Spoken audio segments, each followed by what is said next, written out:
নমস্কাৰ সকলোকে স্বাগতম জনাইছো আসাম কেৰিয়াৰ পইণ্ট ইউটিউব চেনেলটোলৈ বনগল আজিৰ ভিডিঅ'টিত আমি আপোনালোকৰ অহা 30 মাৰ্চত অনুষ্ঠিত হ'ব লগা ডিএমই গ্ৰেড 3 নন টেকনিক্যাল এক্সামৰ বাবে সহায়ক হোৱাকৈ গণিতৰ কেইটামান অতিকৈ গুৰুত্বপূৰ্ণ কোৱেশ্চন লৈছো তো এটো এটা ৰিভিজন ক্লাছৰ দৰে হ'ব পাৰে আপোনালোকৰ এই কোৱেশ্চনবিলাক আগতে কৰাই থোৱা হৈছে অলৰেডি এতিয়া যিসকলৰ মানে কমপ্লিট হৈ আছে তেওঁলোকে চালেও চাব পাৰে আৰু যিসকলৰ কমপ্লিট হোৱা নাই নতুনকৈ চাই আছে তেওঁলোকৰ এই ভিডিঅ'টো হেল্পফুল হ'ব কিছুমান শৰ্ট ট্ৰিক্সৰ সহায়ত কোৱেশ্চনখিনি কৰাই দিম তো ভিডিঅ'টো শেষলৈকে স্কিপ নকৰাকৈ চাব আৰু যদি কিবা বস্তু বুজি পোৱা নাই কিবা কোৱেশ্চন বুজি পোৱা নাই তেনেহলে আপোনালোকে কমেন্ট কৰিব তো চাওক ফাৰ্স্ট কোৱেশ্চনটো কি দিছে if 40% of x is 10 then what is x যদি x ৰ 40% 10 হয় তেন্তে x ৰ মান কিমান বা x ৰ মান কিমান তো একদম সিম্পল প্ৰশ্ন এটা আপোনালোকৰ বাবে লৈ আহিছো ইয়াৰ নেক্সট কোৱেশ্চন কিটা অলপ টাফ লেভেলৰ হ'ব তো এটো সকলোৱে চাগে পাৰিব কাৰণ এনে ধৰণৰ প্ৰশ্নবিলাক আমি আগতেও কৰাইছো তো কি হ'ব চাওক কি দি আছে আমাক x ৰ 40% x ৰ কি দি আছে আমাক 40% x ৰ 40% মানে কি দিছে 10 হয় তেতিয়া x ৰ ভ্যালুটো কিমান হ'ব তো x ৰ 40% মানে কি আমি 40%টোক প্ৰথমতে ভগ্নাংশত নিলম আৰু ভগ্নাংশত নিবলে আমি শিকাইছো কেনেকৈ কৰিব লাগিব তো এটো x ৰ 40% মানে কি x পূৰণ 40/100 মই কৈছো না শতাংশটো ভগ্নাংশত অতৰাবলৈ হলে কি কৰিব লাগিব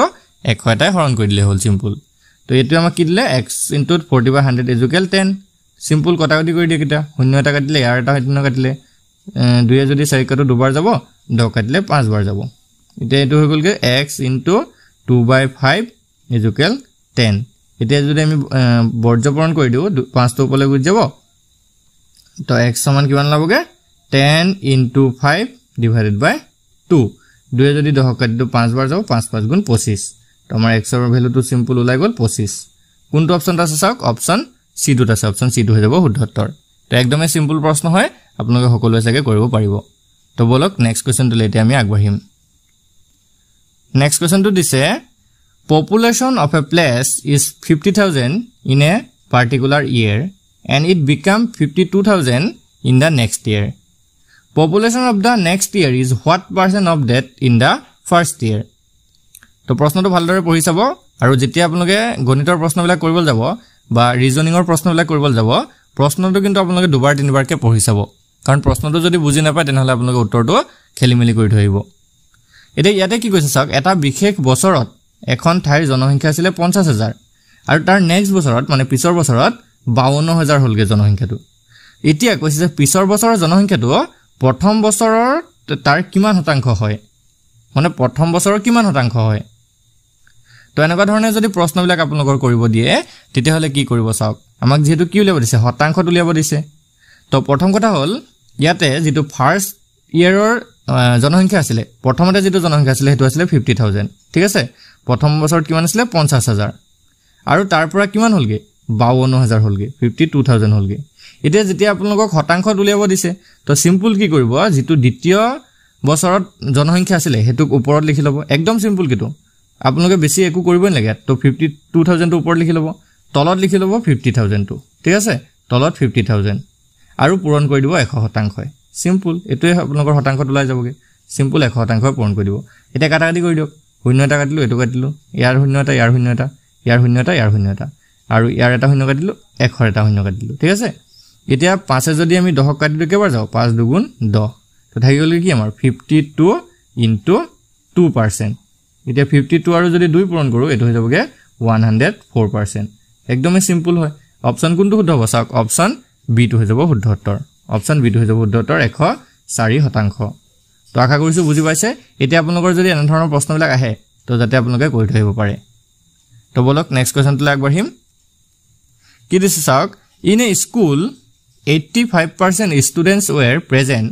and 45 students were absent the total number of students in the school is এখন বিদ্যালয়ত 85% ছাত্ৰ-ছাত্ৰী উপস্থিত আছিল আৰু 45 জন ছাত্ৰ-ছাত্ৰী অনুপস্থিত আছিল ঠিক আছে এতিয়া কৈছে যে বিদ্যালয়খনত মুঠ ছাত্ৰ-ছাত্ৰীৰ সংখ্যা কিমান এটা কথা ভালকে চাব আমাক কি কৈছিলে 85% মানে 85% ষ্টুডেন্ট প্ৰেজেন্ট আছিল এতিয়া এটা কথা মন কৰিব 85% ষ্টুডেন্ট কি আছিল 85% ষ্টুডেন্ট প্ৰেজেন্ট আছিল ঠিক আছে আৰু এতিয়া প্ৰেজেন্ট যদি 85% হয় এবসেন্ট কিমান পাৰ্সেন্ট হ'ব হেতু প্ৰথম কথা উলিয়া লকচোন এবসেন্ট কিমান পাৰ্সেন্ট হ'ব একদম সিম্পল হয় 100 ৰ পৰা মাইনাস কৰি দিও 85 আৰু 100 ৰ পৰা যদি 85 মাইনাস কৰে এটো হৈ যাব 15% ঠিক আছে 100 ৰ পৰা যদি 85 মাইনাস কৰে এটো হৈ যাব 15% এতিয়া 15% ষ্টুডেন্ট কি আছিল এবসেন্ট আছিল আকো এবসেন্ট ষ্টুডেন্টৰ সংখ্যা আমাক দিয়া আছিল নহয় 45 তো 15% কে আমি কি ধৰিলম 15% সমান কিমান 45 ঠিক আছে 15% সমান কিমান 45 এটা আমি সিম্পল 1% উলিয়াই লম 1% মানে কিমান 1% মানে যাব 45 ডিভাইডেড বাই 15 আৰু 45 ক যদি 15 এ ডিভাইড কৰো এটা যাব 3 তো 1% সমান কিমান লাগল 3 ওলাই গল এতিয়া মন কৰিব কিন্তু 1% যদি 3 হয় তো 100% মানে কিমান হ'ব 100% মানে 1 পূৰণ 3 মানে 300 ঠিক আছে তো টোটাল ষ্টুডেন্ট হৈ যাব 300 অপচন কোনটো আছে চাওক অপচন এ টো আছে তো অপচন এ টো হৈ যাব শুদ্ধ উত্তৰ তো বন্ধুসকল যদি বুজা নাই মই আকৌ এবাৰ বুজাই দিছো চাওক কি কৈছে চাওক এখন বিদ্যালয়ত 85% ছাত্ৰ ছাত্ৰী উপস্থিত আছিল চাওক এটো প্ৰেজেন্ট কৈছে দেই 85% প্ৰেজেন্ট আছিল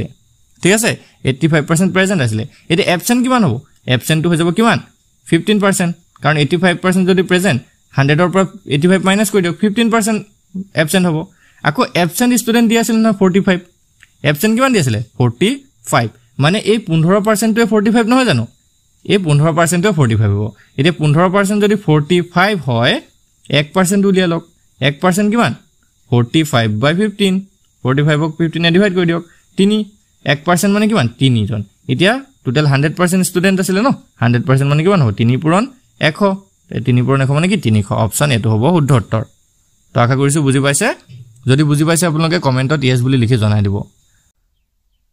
তো বন্ধুসকল নেক্সট কোৱেশ্চন কিটা সোৱাৰ আগতে আপোনালোক আৰু এটা কথা জনাই থওঁ যেহেতু আপোনালোকৰ 30 মাৰ্চত এক্সাম পালেহি তো বহুতৰে কিন্তু প্ৰিপাৰেচন অলৰেডি কমপ্লিট হৈ আছে তো আপোনালোকৰ যদি প্ৰিপাৰেচন কমপ্লিট হোৱা নাই আমি আপোনালোকৰ বাবে কিছুমান সিলেক্টেড আৰু ইম্পৰ্টেন্ট পিডিএফ নোটস লৈছো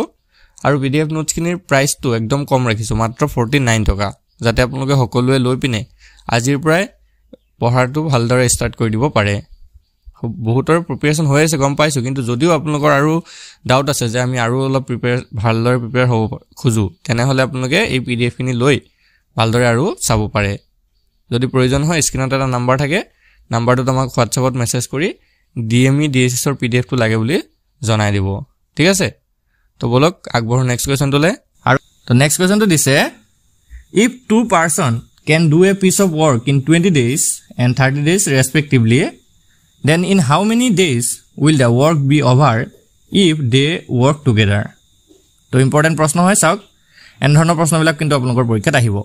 যদি দুজন ব্যক্তিয়ে ক্ৰমে 20 দিন আৰু 30 দিনত এটা কাম কৰিব পাৰে তেন্তে একেলগে কাম কৰিলে কিমান দিনত কামটো শেষ হ'ব তো একদম সিম্পল ট্ৰিক্সত আপোনালোকক শিকাই দিম একদম ইজি মেথডত আপোনালোকে ভালদৰে বুজি যাব এতিয়া প্ৰথম কথা হ'ল কি কৈছে চাওক ধৰিছো আমি A আৰু B দুজন ব্যক্তি আছে ঠিক আছে A এটা কাম কৰিব পাৰে 20 দিনত আৰু B এটা কাম কৰিব পাৰে 30 দিনত ঠিক আছে A এটা কাম কৰিব পাৰে 20 দিনত আৰু B হে কামটো কৰিব পাৰে 30 দিনত এতিয়া দুইজনে যদি একেলগে কামটো কৰে তেতিয়া হলে কিমান দিনত হে কামটো কৰিব পাৰিব এতিয়া হিহঁতৰ টোটাল ওয়াৰ্কটো উলিয়া লকচোন টোটাল ওয়াৰ্কটো কেনেকৈ উলিয়াব এই 20 আৰু 30 আছে ন হিহঁতৰ এলসিএম টো উলিয়া লব ঠিক আছে যেটো এলসিএম আছে লখাগু আছে লখাগুটো উলিয়া লক হল এতিয়া লখাগু কেনেকৈ উলিয়াব যদি আপোনালোকে লখাগু উলিয়াব না জানে তেতিয়া সাইডত কৰি দিছো চাই লক 20 আৰু 30 ৰ লখাগু উলিয়াব লাগে তো আমি কি হৰণ কৰি দিম প্ৰথমতে আমি 5 এৰে হৰণ কৰিম 2 এৰে কৰিব পাৰিলেন কিন্তু 5 এৰে কৰি দিছো তো 5 4 গুণ 20 5 6 গুণ 30 এতিয়া 2 এৰে কৰি দিও 2 2 গুণ 4 2 3 গুণ 6 সিম্পল এটা পূৰণ কৰি দিও 5 2 গুণ 10 10 2 গুণ 20 20 3 গুণ 60 তো আমি 20 আৰু 30 ৰ যেটো এলসিএম হেতু পাই গলো কিমান 60 এতিয়া কথাটো হল চাওক এৰ ইফিচিয়েন্সিটো কিমান হেতু উলিয়ালম মানে কাম কৰাৰ সমৰ্থটো বা ক্ষমতাটো কিমান এতিয়া ক্ষমতা কেনেকৈ উলিয়াব 20 এ সিম্পল 60 হৰণ কৰি দিওক মানে কিমান বাৰ হৰণ যায় 20 এ 60 তো এটো যদি আমি চাবল যাও 3 তো এৰ যেটো ইফিচিয়েন্সি হেতু হৈছে কে 3 ঠিক তেনেকে বি টো উলিয়ালক বি ইফিচিয়েন্সিটো কিমান তো এটো যদি আমি চাবল যাও 30 এ 60 কেবাৰ হৰণ যায় দুবাৰ যায় ঠিক আছে কেবাৰ যায় দুবাৰ যায় এতে এৰ টু পাই গলো কাম কৰাৰ সমৰ্থ 3 আৰু বি টু পাই গলো 2 এতিয়া যেহেতু কৈছে হিহতে দুইজনে একেলগে কাম কৰিব ভালকে চাব কিন্তু অকমান যদি আপোনালোকে মনোযোগ নিদিয়ে তেতিয়া কিন্তু নোৱাৰিব এন ধৰণৰ প্ৰশ্নবিলাক কৈছে না দুইজনে একেলগে কাম কৰিব মানে কি 3 + 2 হিহতৰ কাম কৰাৰ সমৰ্থটো একলগ যোগ হৈ যাব ন তো 3 + 2 মানে কিমান 5 তো 5 এ একেলগে কাম কৰিব 60টা কাম এতিয়া 5 এ যদি 60টা কাম একেলগে কৰে কে দিনত কৰিব পাৰিব তো 60ক 5 এৰে সিম্পল হৰণ কৰি দিওক 5 12 60 কিমান দিন লাগিব 12 দিন লাগিব অপচন আছে নেকি 12 দিন চাওক অপচন বি আছে তো অপচন বি হৈ যাব শুদ্ধ উত্তৰ তো একদম সিম্পল হয় এনে ধৰণে প্ৰশ্নবিলাক আহি যায় আৰু এটা প্ৰশ্ন ৰাখিছো ইয়াৰ নেক্সটত হেতু আপোনালোকে আৰু ভালদৰে বুজিবলৈ চেষ্টা কৰিব তো এটো যদি বুজি পাইছে কমেন্টত ইয়েস বুলি লিখি দিব যদি বুজা নাই তেনেহলে আমি নেক্সট ভিডিওত আৰু ভালদৰে বুজাবলৈ চেষ্টা কৰিম তো বলক নেক্সট কোৱেশ্চনটো লাইক বঢ়িম কি দিছে চাওক working together A and B can do a piece of work in 10 days if B alone can do the work in 15 days then A alone can do the work in কি কৈছে এটো চাওক অলপ তেনে ধৰণে প্ৰশ্নটো ৰাখিছো যে A আৰু B একেলগে কাম কৰিলে 10 দিনত কৰিব পাৰে ঠিক আছে যদি B অকলে কামটো কৰে তেতিয়া 15 দিনত কৰিব পাৰে আকৌ তেন্তে যদি A অকলে কামটো কৰে তেতিয়া কিমান দিনত কৰিব পাৰিব তো প্ৰশ্নটো একেটাই হয় একে ধৰণে হয় কিন্তু অলপ ইয়াতে অলপ বেলেগ হৈ গলগে কাৰণ ইয়াত A অকলৰ কামটো উলিয়াব গৈছে ন A অকলে কিমান দিনৰ কামটো কৰিব পাৰিব তো সেম কন্ডিশন ইয়াতো আমি লগাম এতিয়া A কিমান দিনত কৰিব পাৰে হেতু আমি নাজানো B কিমান দিনত কৰিব পাৰে হেতু জানো B এ কৰিব পাৰে 15 দিনত আৰু A plus B একেলগত কিমান দিনত কৰিব পাৰে হেতু আমি জানো A plus B এ পাৰে কিমান দিনত 10 দিনত ঠিক আছে এতিয়া সিম্পল 15 আৰু 10 ৰ আমি কি উলিয়ালমগে এলসিএম টো উলিয়ালম তো 15 আৰু 10 যদি এলসিএম উলিয়াবল যাও এটো হৈ যাব 30 ঠিক আছে মই এলসিএম উলিয়াটো বাৰে বাৰে কইন থাকো 30 একদম সিম্পল সকলোৱে এলসিএম টো জানিব তো 30 হলগে এতিয়া আমি ভি এফিসিয়েন্সি টো কাম চাওচোন কাম কৰাৰ সমতাটো কিমান তো এটো যদি চাবল যাও 15 30 কেবাৰ হন যাব দুবাৰ তো বি টো পাই গলো 2 A plus B টো কিমান হেতু চাওচোন 10 30 কেবাৰ হন যাব 3 বাৰ তো A plus B কিমান টোটাল 3 আৰু B ৰ অকলৰ হৈছে 2 আৰু টোটাল ওয়াৰ্ক টো হৈছে 30 এতিয়া এটা কথা মন কৰিব B যদি অকলৰে এফিসিয়েন্সি 2 হয় আৰু A plus B যদি টোটাল 3 হয় তেতিয়া A ৰ কিমান হ'ব চাওকচোন A plus B যদি 3 আৰু B অকলে যদি 2 তেতিয়া A কিমান হ'ব A হৈ যাবগে কিমান 3 - 2 মানে 1 তো A ৰ যেটো এফিসিয়েন্সি বা কাম কৰাৰ ক্ষমতা হেতু হৈ যাব 1 ঠিক আছে A ক্ষমতাটো কিমান হৈ যাব 1 হৈ যাবগে এতিয়া টোটাল ওয়ার্ক কিমান আছিল টোটাল ওয়ার্ক আছিল 30 ঠিক আছে টোটাল ওয়ার্কটো আছিল 30 তো A দিনত এটাই কাম কৰিব পাৰে তো 30 টা কাম কৰিবলৈ কিমান দিন সময় লাগিব 30 দিন সময় লাগিব তো অপচন ডি টো হৈ যাব শুদ্ধ উত্তৰ তো আশা কৰিছো বুজি পাইছে যদি আপোনালোকে বুজি পোৱা নাই আমাক কমেন্টত জনাব নেক্সট ভিডিওত আৰু এনে ধৰণৰ প্ৰশ্ন আপোনালোকৰ বাবে লৈ আহিম তো বলক এতিয়া আমি নেক্সট কোৱেশ্চনটো আগবাঢ়িম নেক্সট কোৱেশ্চনটো দিছ ইজ কি চাওক The average of 3 numbers is 28. The first number is half of the second number and the third number is twice the second number. The third number is তো বহুতে critical ধৰণৰ প্ৰশ্ন হয় কিন্তু একদম easy হয় তিনটা সংখ্যাৰ গড় দিয়া আছে আমাক 28 প্ৰথম সংখ্যাটো দ্বিতীয় সংখ্যাৰ আধা আৰু তৃতীয় সংখ্যাটো দ্বিতীয় সংখ্যাৰ দুগুণ এতিয়া তৃতীয় সংখ্যাটো কিমান তো প্ৰশ্নটো ধৰিব পৰা নাই চাগে আপোনালোকে কেনেকৈ কি হ'ব একদমই সিম্পল হয় কি কৈছে চাওক প্ৰথম সংখ্যা তিনটা সংখ্যা আছে ঠিক আছে তো তিনটা সংখ্যা আছে আমি নে প্ৰথমতে ধৰি লৈছো এটা x আছে এটা y আছে আৰু এটা z আছে এতিয়া কি কৈছে চাওক প্ৰথম সংখ্যাটো দ্বিতীয় সংখ্যাৰ আধা এই যে দ্বিতীয় সংখ্যাটো আছিল দ্বিতীয় সংখ্যাটো y আছিল ন ইয়াৰ আধা y/2 মানে এটা যদি আমি কৰিব যাও হেতু মানে y/2 এটা যদি আধা হয় দ্বিতীয় সংখ্যাটোৰ আধা হয় তেতিয়া প্ৰথম সংখ্যাটোৰ দুগুণ নহব জানো দ্বিতীয় সংখ্যাটো কাৰণ চাওক মই এটা কথা আপোনাক বুজাই দিছো এতিয়া 5 টো কি হয় 10 ৰ আধা যে 10 টো কি হ'ব 5 পূৰণ 2 নহয় জানো 5 পূৰণ 2 মানে 5 ৰ দুগুণ তো এই বস্তুটো অলপ বুজি পাব যে 5 টো কি হয় 10 ৰ আধা ঠিক তেনেকৈ 10 টো কি হ'ব 5 ৰ দুগুণ হয় তো এই বস্তুটো অলপ বন কৰিব এতিয়া আমাক কি কৈছিলে চাওক যে এটা সংখ্যা যদি আমি x ধৰো তেতিয়া দ্বিতীয় সংখ্যাটো কি হ'ব দ্বিতীয় সংখ্যাটো হৈ যাব 2x কাৰণ আধাটোৰ উল্টা কৰিলে হৈ যাবগে দুগুণ ঠিক আছে এটা যদি প্ৰথমটো x হয় দ্বিতীয়টো 2x আকৌ তৃতীয়টো কি কৈছে চাওক তৃতীয় সংখ্যাটো দ্বিতীয় সংখ্যাটোৰ দুগুণ দ্বিতীয় সংখ্যাটো কি পালো 2x ইয়াৰ দুগুণ যদি কৰিবলৈ যাও 2 দুগুণ 4 4x হৈ গল বুজি পাইছে চাগে আশা কৰিছো তো প্ৰথমটো সংখ্যাটো হৈ গলগে x তাৰ পিছৰটো হৈ গলগে 2x তাৰ পিছৰটো হৈ গলগে 4x এতে হিহঁতৰ গড়টো আমাক দিয়া আছিল 28 আৰু গড় উলিও আমি আপোনালোকক শিকাইছো কেনে কৰিব লাগে তো সিম্পল তিনটা সংখ্যা যোগ কৰি পিনে 3 ৰে হৰণ কৰি দিব আৰু তেতিয়া তাৰ ভ্যালুটো লাবগে 28 তো কেনে কৰিব লাগে চাওক x কৰিব প্লাস 2x কৰিব প্লাস 4x কৰিব আৰু তাক 3 ৰে ডিভাইড কৰি দিব ইজুকেল ওলাই যাবগে আমাৰ 28 হল এতিয়া x 2x আৰু 4x যদি প্লাস কৰি দিও 4 5 6 7 তো এইটো 7x হ'ব 7x by 3 is equal 28 ইয়াতে যদি আমি কৰিবলৈ যাওঁ কিমান হ'ব 7x is equal 28 into 3 ঠিক আছে 28 into 3 এতে 28 আৰু 3 যদি পূৰণ কৰি দিও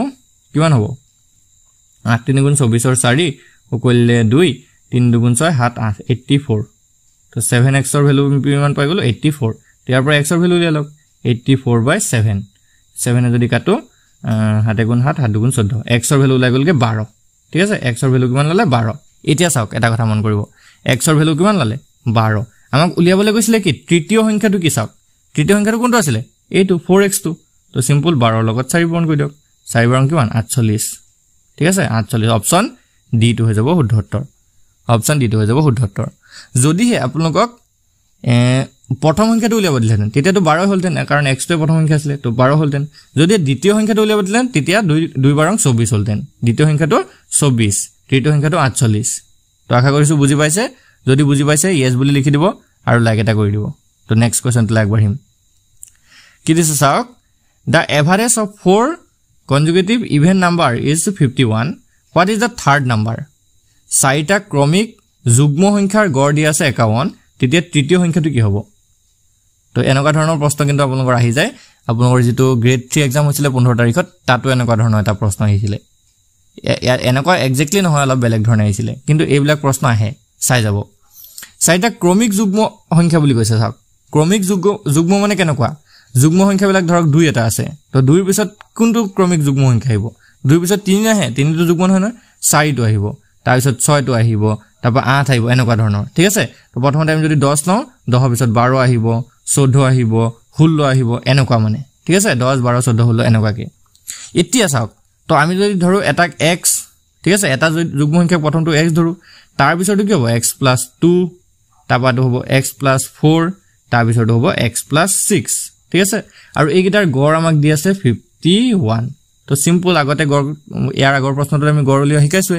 সিম্পল কি কৰিব গুটেই গিটা ক্লাস কৰি 4 হৰণ কৰিব কাৰণ 4টা সংখ্যা আছে ন এটা দুটা তিনটা 4টা সংখ্যা তো simple x + x + 2 + x + 4 + x + 6 divided by 4 is equal 51 এটো আমাক গড় দি আছে তো এইটা যদি যোগ কৰে আপোনালোকে এটা দুটা তিনটা 4টা x আছে মানে 4x আছে plus 2 2 4 6 6 12 4x plus 12 divided by 4 is equal 51 এটা যদি 4x কৰে আৰু সাইডটো দিফালে গৈ যাব 4x plus 12 is equal কিমান হ'ব 51 into 4 হ'ব তো 4 গুণ 4 আৰু 4 5 গুণ 20 মই ডাইৰেক্ট কৰি দিছো 204 হ'ল ঠিক আছে 204 হ'ল এতিয়া চাওক এটা কি কৰিম আমি এতিয়া কি কৰিম তো এতিয়া আমি 4x ৰ ভ্যালু উলিয়াব লাগে 4x ইকুৱেল কিমান হ'ব 204 মাইনাস 12 আৰু 204 পৰা যদি 12 বিয়োগ কৰো কিমান হ'ব চাওক 12 বিয়োগ কৰিলে 2 গল আৰু 192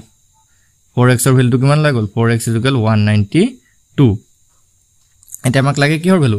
x ৰ ভ্যালু লাগে তো x ৰ ভ্যালু হৈ যাব কি 192 ডিভাইডেড বাই 4 4 যদি 4 হ'ব এটো 4 যদি কাটে 194 ক 4 গুণ 16 আৰু এফালে থাকিলে 192 আছিল এটো দে 192 তো এফালে হৈ যাব কি 8 4 গুণ 32 48 সাক x ৰ ভ্যালু কিমান লাগল আমাৰ x ৰ ভ্যালু লাইলে 48 ঠিক আছে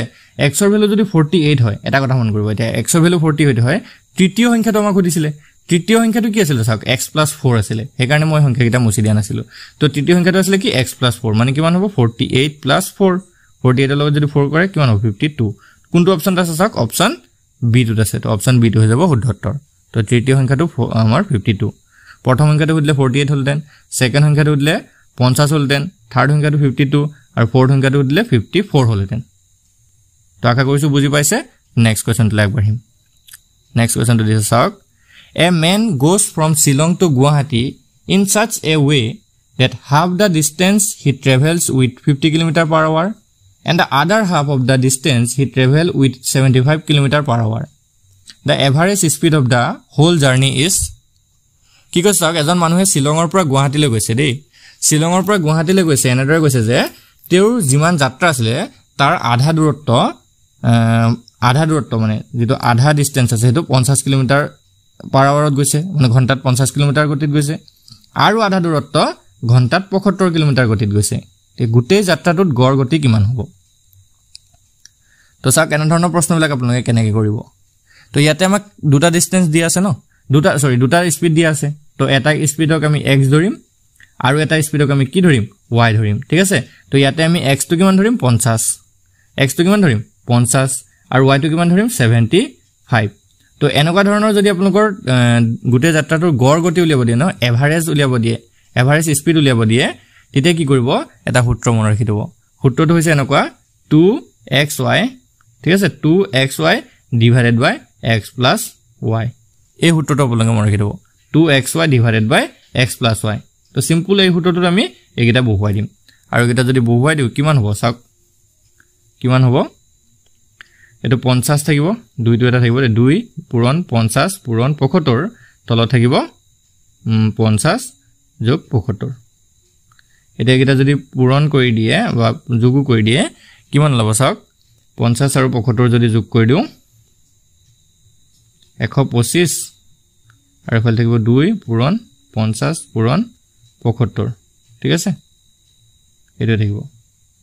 এটা চাওক আমি কাটাকাটি কৰিব লাগিব 5 এৰে যদি কাটি দিও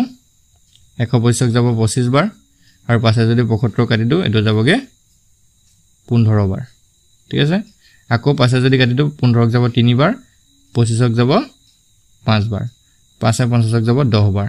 এটা আমাৰ কি থাকি গল সিম্পল 2 10 আৰু 3 তো 2 পূৰণ 10 পূৰণ 3 2 10 গুণ 20 20 3 গুণ 60 সাকশন 60 আছে নেকি কোনবা অপচনত আছে 60 কিলোমিটাৰ পাৰ আৱাৰ কোনটো অপচন আছে অপচন ডি আছে তো অপচন ডি টো হৈ যাব শুদ্ধ উত্তৰ গোটেই যাত্ৰাটোত তেওঁৰ যেটো গড় দুটি হেতু আছিল 60 কিলোমিটাৰ পাৰ আৱাৰ তো আশা কৰিছো বুজি পাইছে তো বলক নেক্সট কোৱেশ্চনটো লাগবাৰহিম কি দি আছে নেক্সট কোৱেশ্চনটো চাওক এ 300 meter long train overtake a pole standing near the track in 10 seconds the speed of the train is 300 metre দৈৰ্ঘ্যৰ এখন ৰেল পথৰ ওচৰত থিয় হৈ থকা এটা খুঁটা 10 সেকেন্ডত অতিক্ৰম কৰে তেতিয়া হলে ৰেলখনৰ গতিবেগ বা দ্ৰুতিটো কিমান হ'ব স্পিডটো কিমান হ'ব তো এতিয়া চাওক স্পিড উলিও আমি সূত্ৰ পাইছো স্পিড কেনেকৈ উলিয়ায় স্পিডটো আমি s বুলি লিখিছো স্পিডটো কি আছিল ডিসটেন্স ডিভাইডেড বাই টাইম এটো আছিল s d divided by t এটো আছিল এতিয়া ইয়াত ডিসটেন্স কিমান হ'ব বাৰু ডিসটেন্সটো কি হ'ব তো ডিসটেন্সটো হেতে হ'ব যে খুঁটাটোক অতিক্ৰম কৰোতে ৰেলখনে অতিক্ৰম কৰা দূৰত্ব বা ৰেলখনৰ দূৰত্ব বুলি আমি ক'ব পাৰিম তো ৰেলখনৰ দূৰত্ব আছিল 300 মিটাৰ ঠিক আছে ৰেলখনৰ দূৰত্ব আছিল 300 মিটাৰ আৰু সময় টোটাল যেটো সময় আছে হেতু হ'ব কি খুঁটাটোক অতিক্ৰম কৰোতে কিমান সময় লাগিছিল ৰেলখনৰ 10 সেকেন্ড তো সিম্পল 10 সেকেন্ড তলত বহুৱাই দিব লাগিব ঠিক আছে 10 সেকেন্ড এতিয়া এটো যদি আমি কাটাকাটি কৰো এটো 0 0 কাটি গল থাকিলে 30 metre per second 30 metre per second এতিয়া চাওক 30 মিটাৰ পাৰ সেকেন্ড তো আমাৰ স্পিডটো নাই অপচনৰ কোনোতে যেহেতু আমাক আছে গুটেকিটা কিলোমিটাৰ পাৰ আৱাৰত এতিয়া মই আপোনালোকক কৈছিলো যে মিটাৰ পাৰ সেকেন্ড তোক আপোনালোকে কিলোমিটাৰ পাৰ আৱাৰত কেনেকৈ লৈ যাব আপোনালোক আগতেও ভিডিও বিলাকত কৈছো আৰু এতিয়া আপোনালোকে চাই লওক তো মিটাৰ পাৰ সেকেন্ড তো কিলোমিটাৰ পাৰ আৱাৰলৈ নিলে এটা কথা আছে যিমান মিটাৰ পাৰ সেকেন্ড আছে ন তাৰ লগত সিম্পল আপোনালোকে 18/5 এটা পূৰণ কৰি দিব লাগিব এটো সূত্ৰই কোৰ পৰা আহিছে 18/5 হেতু আপোনালোকে হদিন না থাকিব এটো আপোনালোকৰ সূত্ৰৰ পৰা আহিছে যে যিমান দি আছে ন তাৰ লগত সিম্পল আপোনালোকে 18/5 এটা পূৰণ কৰি দিব তো এতিয়া 30 ৰ লগত যদি 18/5 পূৰণ কৰি দিও 5 এ 30 ক যাবগে 6 বাৰ তো সিম্পল হৈ গল আমাৰ 6 পূৰণ 18 কিলোমিটাৰ পাৰ আৱাৰ হৈ থাকিব এটা কিলোমিটাৰ পাৰ আৱাৰ এটা 6 আৰু 18 যদি পূৰণ কৰে তো 6 আৰু 18 যদি পূৰণ কৰে কিমান হ'ব চাওক 6 আৰু 18 পূৰণ কৰিলে 18 আৰু 6 8 6 গুণ 48 ৰ 8 উকলে 4 6 গুণ 6 আছে 10 108 তো 108 kilometre per hour 108 kilometre per hour কোনটো অপচন আছে চাওক অপচন ডি টো আছে অপচন ডি টো হৈ যাব শুদ্ধ উত্তৰ তো আশা কৰিছো বুজি পাইছে এতিয়া আমি নেক্সট কোৱেশ্চনটো লাগবাহিম নেক্সট কোৱেশ্চনটো কি দিছে চাওক at what rate percent per annum simple interest on a sum of rest 5000 for 3 years become rest 600 কি কৈছে ভালকে চাওক বছৰি কিমান শতাংশ হৰল হুতৰ হাৰত 3 বছৰত 5000 টকাৰ হৰল হুত 600 টকা হ'ব তো ইয়াতে কি কৈছে চাওক আমাৰ হৰল হুতৰ কথা কৈছে মানে সিম্পল ইন্টাৰেষ্টৰ কথা কৈছে আৰু যেটো টাইম হেতু হৈছে 3 বছৰ আৰু যেটো টোটাল এমাউন্ট হেতু হৈছিল 5000 টকা আৰু হুতটো হৈছেগে 600 টকা এতিয়া সিম্পল ইন্টাৰেষ্টৰ এটা সূত্ৰ আপোনালোকে সদায় মনত ৰাখিব সিম্পল ইন্টাৰেষ্টক আমি